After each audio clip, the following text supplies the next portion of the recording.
Hi guys, Kirk and Jason here with Kirk Giordano Plastering. Today I want to show you the proper way to set windows. Now, I didn't set them. I don't have the glory of saying I did this, but notice, okay, they left over 1.5 feet. They're flashing on top of 2-ply paper, and they've got 1.5 feet on the sides. You don't get any better than this, guys, and in fact, they even have a Z flashing on the top of this window.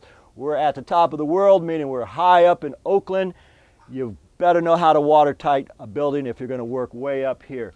The fellows who did this is Daniel from Red Plum Studio. If you want his phone number, just look in our description. Now, the guy who actually did this is Daniel's man, William. William is over here. He is doing some Z flashing. These guys are the best. I've looked at this job and I thought, damn, I have not seen a job that's done any better, bar none. These guys just made it very easy for us to waterproof the building.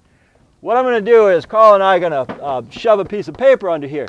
Now, this is a little bit of excess. It's kind of in the way. So what I'm going to do is I'm just going to take my knife and cut it here. Why? Because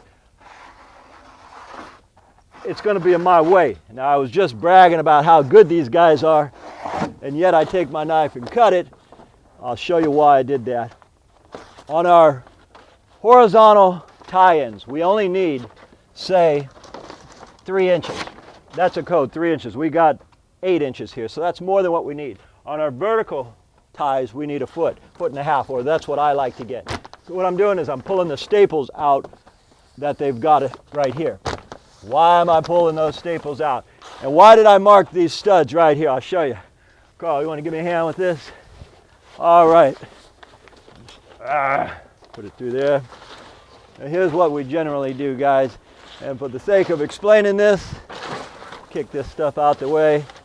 I'm going to, generally I like to go past a window about 1.5 feet. But for the sake of explanation, I'm just gonna do this. All right, Carl, let's force it up here. You pull it straight from the top, and then I'll pull mine from the top.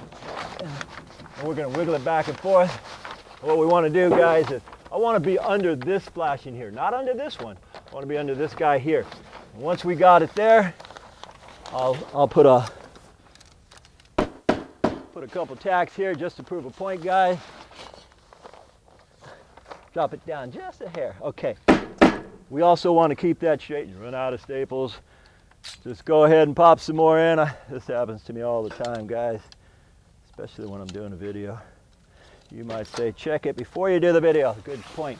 Okay, we take it. And now, what we have there is we already have our studs marked, so I don't need to mark it again. And when it comes down here to my weep screed or drip screed, means the same thing, guys, weep or drip. You cut it. Cut it out, trim it out, and just follow it. Now we're ready for wire, and this wall here is completely watertight. That's what we want to see, the way these guys are doing it.